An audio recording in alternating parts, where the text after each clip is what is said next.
And welcome to the HODLNOTS weekly warm-up with the news at 9 a.m. UTC. It's currently 11 o'clock in South Africa.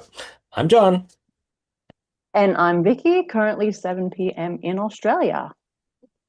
And let's get into some of the crypto headlines from this week. So, first of all, we are heading close to my Australia into Vietnam as Vietnam legalizes crypto under a new digital technology law. So, Vietnam has passed a sweeping digital technology law that legalizes crypto assets and outlines incentives for AI, semiconductors, and infrastructure. The legislation, set to take effect on the 1st of January 2026, recognizes crypto's assets and lays the groundwork for a broader digital innovation across the country. Indeed. Another country in the news, and that is Syria. All right, so Binance is just launched in Syria after Trump has lifted sanctions. So Binance rollout in Syria features full access launch. All right, pretty exciting, allowing Syrians to trade at least 300 different tokens, including Bitcoin, XRP, TON, and many more. That's actually huge. That's really exciting for Syrians.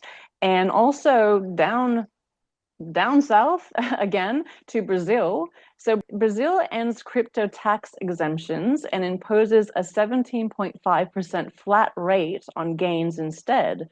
So Brazil scrapped crypto tax exemptions for small traders and enforces that flat rate across all gains, including self-custody and offshore holdings.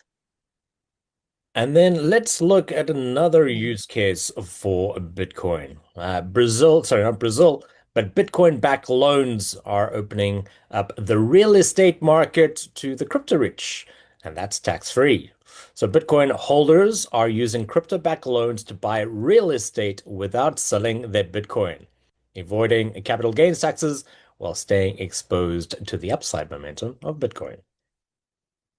Then let's look further into exciting news and explosions. ETF filings are exploding in 2025 so far, heating up the hopes of an altcoin summer. Now, that's obviously in the Northern Hemisphere.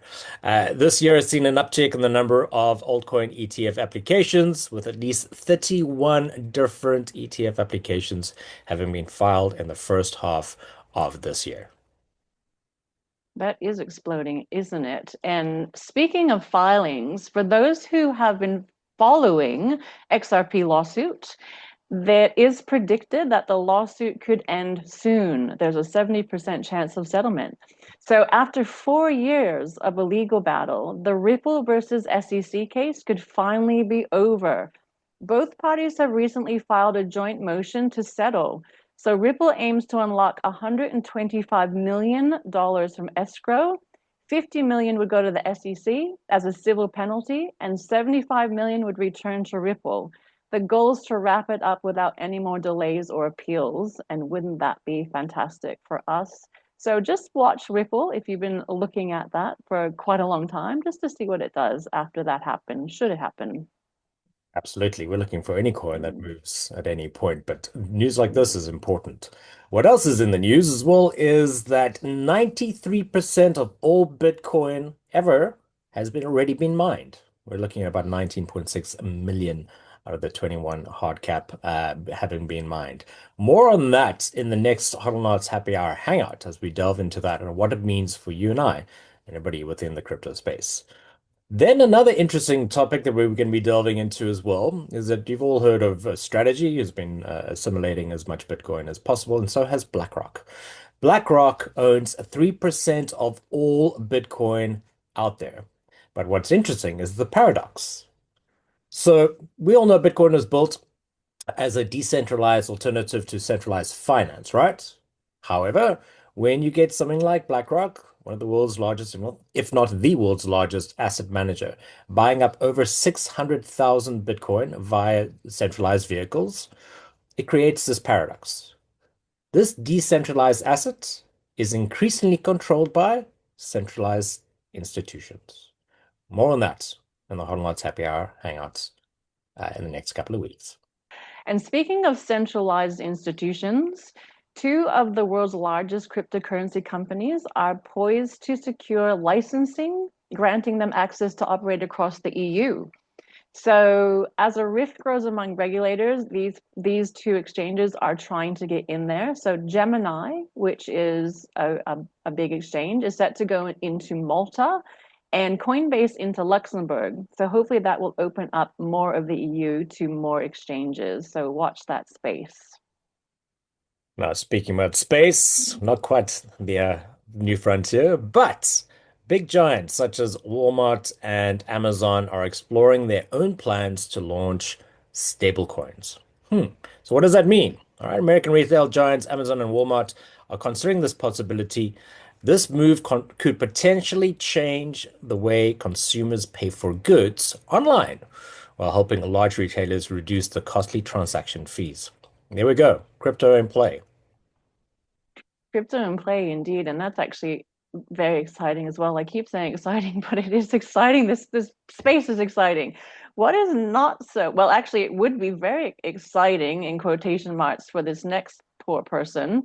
So, a 26-year-old crypto trader who creates content on TikTok was actually kidnapped in France this week, on Friday. He was released a day later when the abductors discovered that he did not have enough funds to cover their $50,000 euro extortion demands.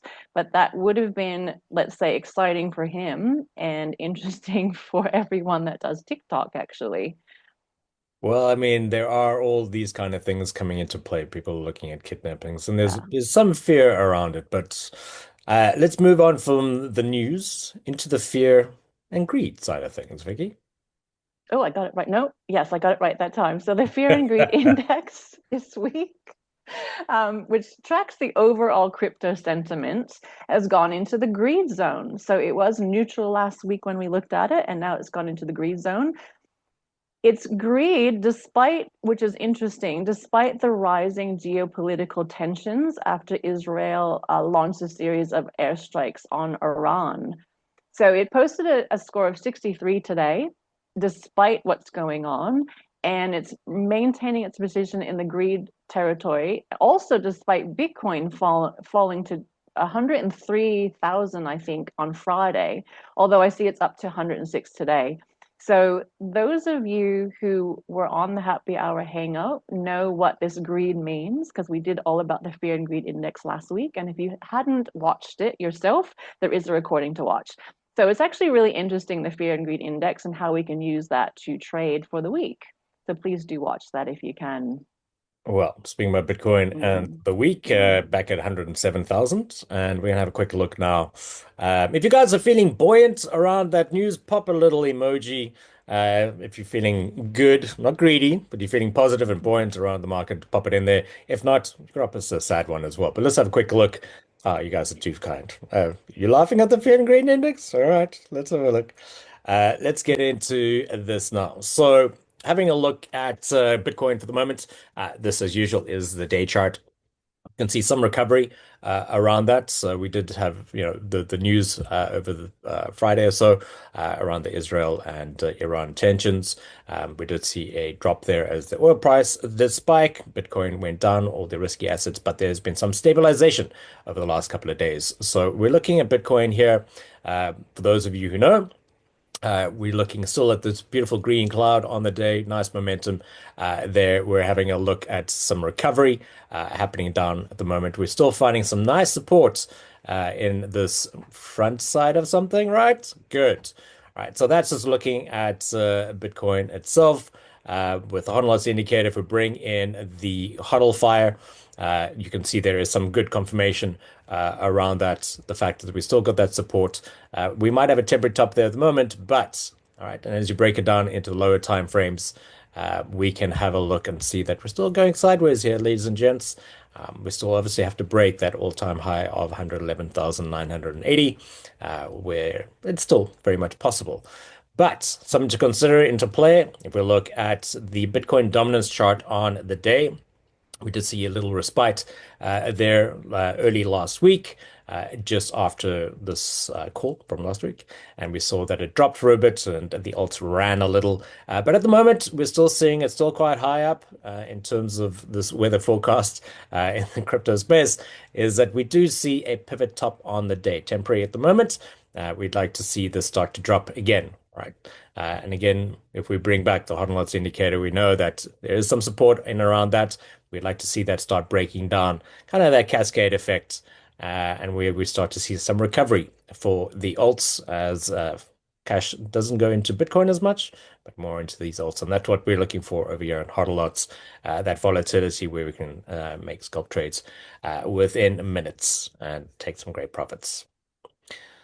All right, so that was a quick look at the Bitcoin chart. So let's see what's happening at least within the HODLNOT space for the rest of the week. Yeah, so there are quite a few lodge calls as usual in the lodge. So today we have an 8 p.m. UTC lodged call with Wendy. So that's her training and trading call with everyone in the lodge. So please jump on. Then we have a couple calls on Wednesday this week. We have the 7 p.m. UTC, which is 2 hours earlier than normal for the HODL Fire call. So if you are a HODL Fire member, the call is 2 hours earlier than normal at 7 p.m. UTC, and you can get all the details in your Bitcoin Trending Forecast account. Then on Wednesday as well, right after the HODL Fire call, there is an 8 p.m. UTC HODL dot call. So if you're part of the the 3M challenge, the Minute Money Masters challenge, do jump on that. And then there is another Minute Money Masters dot call help call on Thursday at 8 a.m. UTC. So there's quite a few of those in the lodge this week. So jump on as many as you can, as Of usual. course. And then, of course, the we currently have the live course on at the moment, Mm, so we'll have class with those students yeah. shortly, and then the self-paced course as well. Lots going on in this week. Now, speaking of lots going on, we ran a contest last week, and we have a winner. So we're gonna have a quick look at that.